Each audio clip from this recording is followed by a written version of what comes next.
Today we will shift our focus to Southeast Asia and talk to Dr. Walter Tonetto. Now he is the founder of Nusantara Trust and IndoCoin, which is a new currency aimed at building an ecosystem that can bring in the best of breed technologies to a very huge captive market. And the first focus of this initiative is Indonesia. So hang around and become a part of our conversation in the next segment. Hi Walter, thank you for joining me today. Yes, good morning, Zazika. Hello. Okay, great.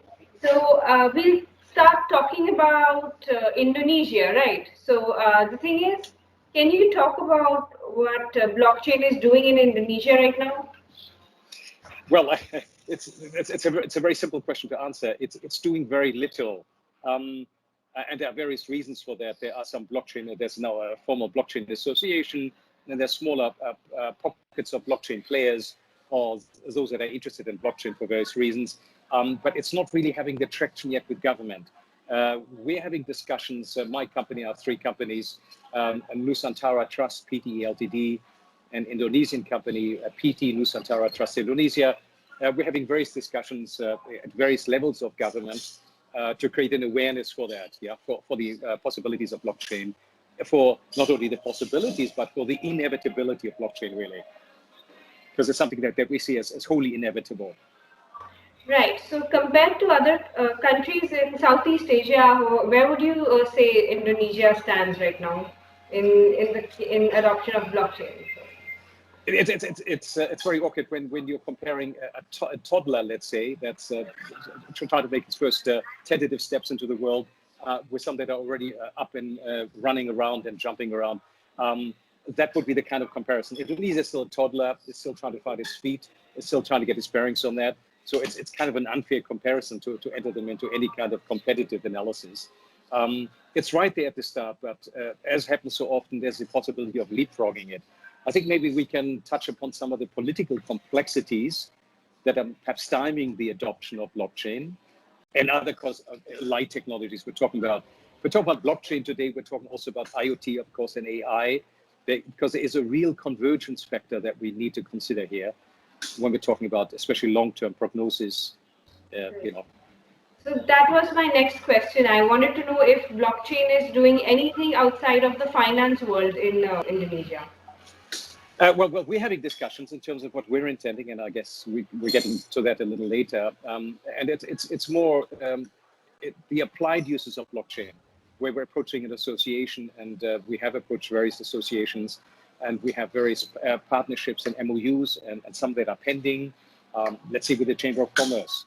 I think we have 2.5 million users. They're very keen to roll out the blockchain services for their members that we're offering them.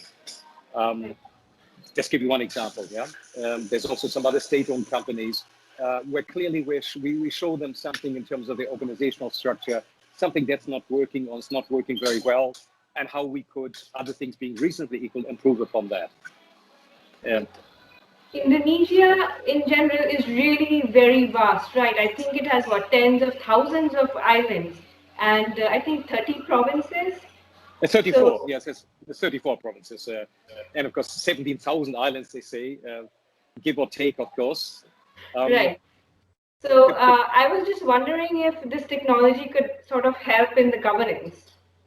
Yes, absolutely can help in the governance. What I see, and this should be maybe said at the outset, there is the kind of the contrarian stream that we're all peddling against, because the beauty of blockchain, of course, is the fact it's a distributed architecture. It's decentralized and distributed, so it actually gives let's say the dispossessed, the ones that are disenfranchised from the present political model, it gives an opportunity to enter. And of course, this is a problem we have in the whole of Southeast Asia, and I think in most of the world, is the kind of the neoliberalist agenda that's sweeping everything away. In other words, it goes in the opposite direction. It goes towards privatization. It goes towards making government big and stronger. It helps corporations. I mean, there's a huge problem that India has been facing with that so-called green revolution, of course, leading to the suicide of 270,000 farmers starts over 10 years. And it's an ongoing thing with Indian farmers. And these are basically neoliberal policies, and aided by the World Bank and other bodies that actually have a very predatory nature. They're also creating huge havoc in Africa, Africa used to be self-sufficient in terms of its food supplies, and is now totally dependent again, except to Greece, where these predatory funds, hedge funds and so on, move in to models, and they call this aid packages. And of course, it leads to impoverishment.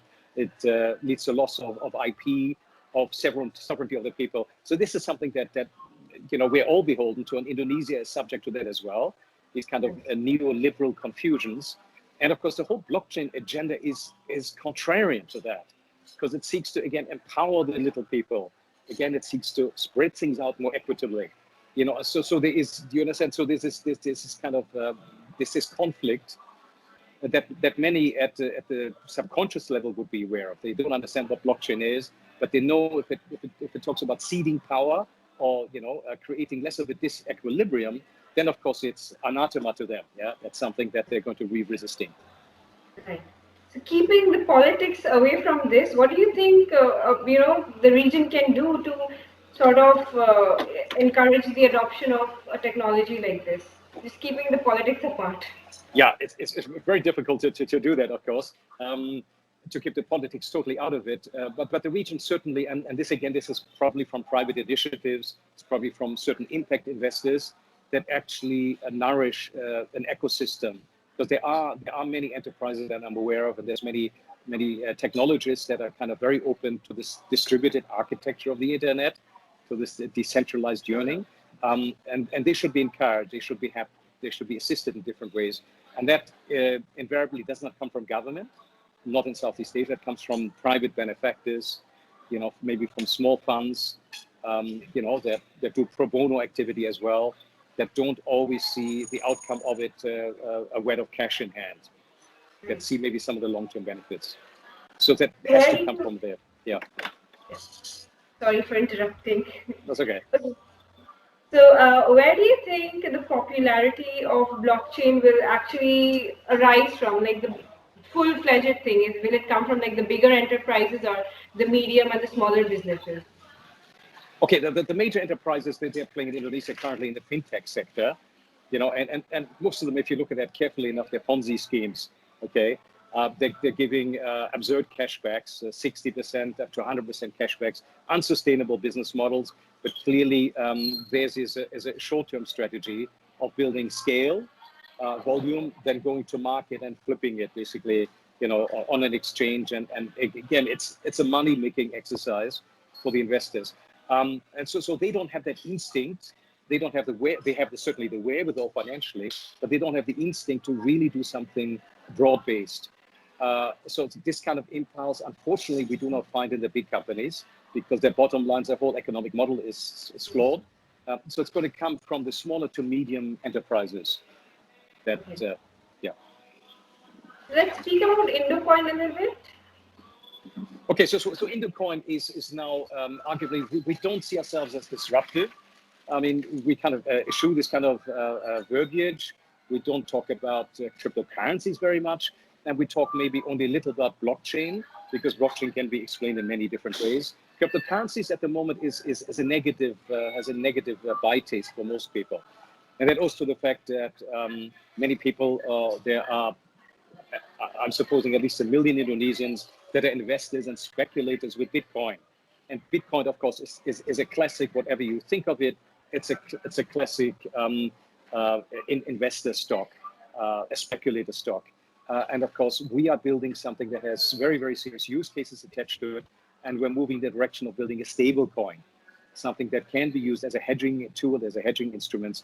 But we see ourselves as an aggregator of technologies. So we bring best of breed blockchain technologies into our fold, and we distribute that across a huge network that we have, and build thus an ecosystem of consequence.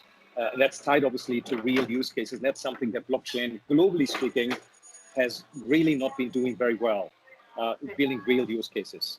Right. So you mentioned stable coins. Now this is a term like I have heard a lot, but can you just explain it a little bit?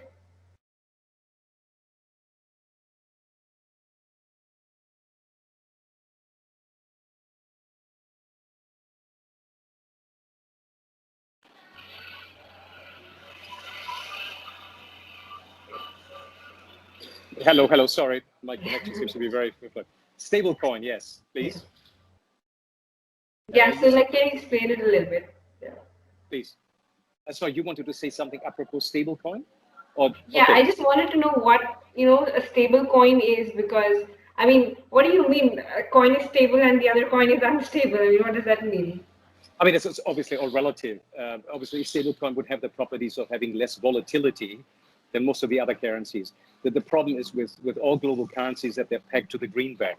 And this allows, of course, the Fed to have this exorbitant control over economies. If something happens to the Fed, which, as we know, is a private body, it's not a government body, something happens to the Fed, the rupiah goes down. And that kind of volatility is because of the fact that it's paired, it's paired to the USD.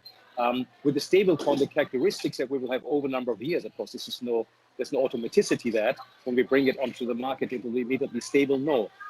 When there's a perception of value and there's a real application in manifold use cases, then it will have the evolution. It will follow that route towards becoming something that's more stable.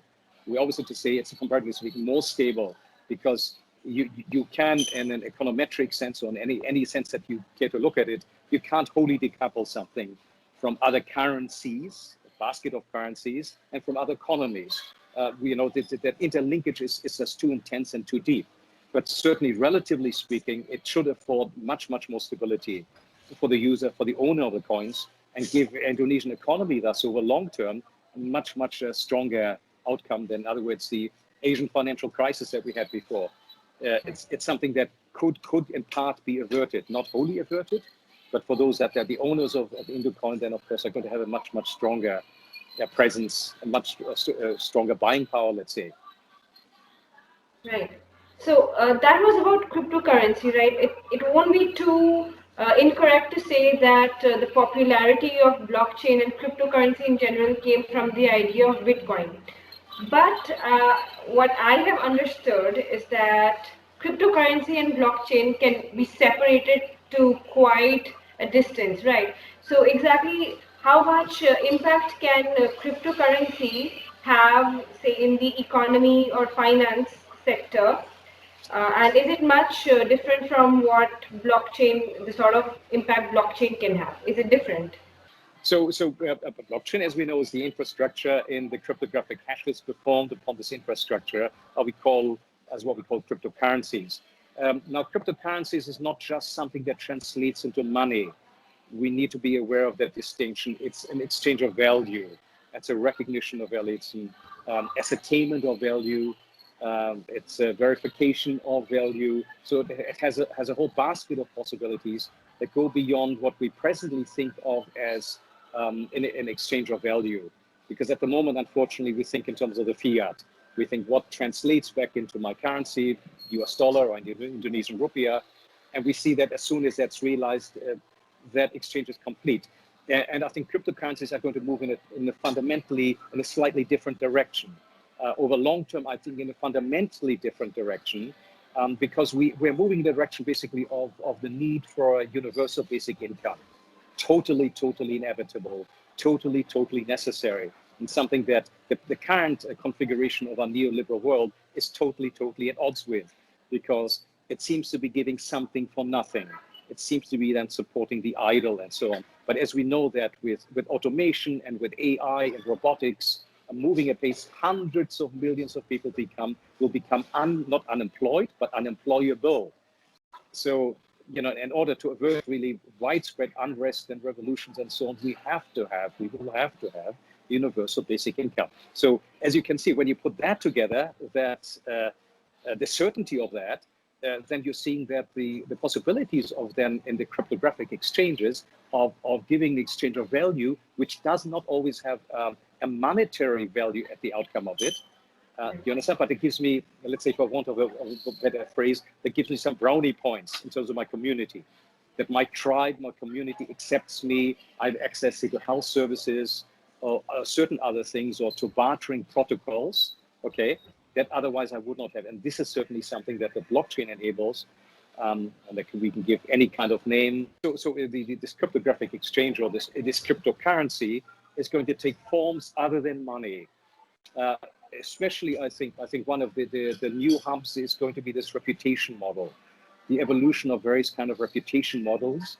And these reputation models should be co-scripted by the community. The difference between cryptocurrencies and blockchain, points of differentiation. So we need to consider increasingly what happens in terms of the cryptographic element on the blockchain, in exchange of value that is not just a currency in terms of a monetary store of value. Okay, it's going to take a manifold other forms in terms of attribution of value, and signaling, of course, reputation management elements. So that my reputation could be for being of benefit in various, let's say, currently intangible ways to my community, that via very sophisticated blockchain architectures that find this attribution of value and that give me credit in my community. And that could then become maybe a point of barter, so I can maybe get a meal for that. I get certain things, even material things in my community then. But I think as I said, this is coupled to the idea that we must get away from this idea of infinite growth. As we know, that's totally unsustainable on this planet when we talk about global warming and other things, yeah? So it's part of this complex, this conjury of difficulties. And clearly blockchain can take a major role in that, in enabling the shift, this realignment towards a new notion of what is actually valuable and what is reputation. So I was just thinking, regulatory-wise, where is Indonesia right now, and how do you think the regulatory scene will change this year? I think President Jokowi is on record as saying is that the regulation is going to be following the business. Now, that's a nice thing to say, and that's probably a nice wording that a scriptwriter put before him. We will have to see if that actually translates into requisite action. At the moment, BI is clearly on a wait-and-see mission, and it depends on how that negotiation occurs. It's now speaking again to my own purposes in terms of IndoCoin.com. What we're doing with IndoCoin is we're having a dialogue. We will be having a dialogue with BI and OJK, the financial regulator, and companies like us. They need to seek that dialogue and need to kind of assure the regulator as well, and of course the regulator connected to the political process, that this is beneficial for the political process and it's beneficial to the people. And when that assurance is there, it should be much easier to get the enablement of that. We ourselves will not actually be very much subject to that in the initial phase, because we can internal to an organization. We have an MOU with an organization of nearly 100 million members. So we can launch our token, our coin, internal to the organization. If the regulator, for whatever strange reason, might seek to stymie us in the beginning. And that in itself then, seeing the utility and the greatness of that idea, that's going to then propagate, it's going to force the hand of OJK, let's say, if they were still at that point, still holding out on some. So the thing is, the predominance of Bitcoin and Ethereum, is it just the same in Indonesia as it is all over the world? And do you think it's going to break anytime soon? Yes, it's the same in Indonesia as anywhere else, because IndoDAX, let's say, gets its feeds from other global exchanges, and the reference points, the global two reference points is this duopoly, if you will, between Ethereum and Bitcoin, and that's going to have to be broken at some point, not for the sake of breaking something, this kind of parasite, if you will. You don't want to kill off the parents. That's not what I mean here. It's not disrupting the disruptor. But really, there needs to be more independence of cryptocurrencies. And that will happen, of course, as the use cases of other cryptocurrencies, what I believe will happen with IndoCoin.com, is once we demonstrate the use cases in the market and the value is realized in the market, then there's going to be less dependency on the parents, if you will, on the Bitcoin, on the Ethereum. So that brings us to the end of our conversation. Thank you for joining me, Walter. Thank you, Zazika. Thank you for making the time. So that's the end of today's episode. Join me again next time as I explore another interesting use case of blockchain. Till then, don't forget to visit our website to learn more about DLT and the extensive work we're doing with it. Bye.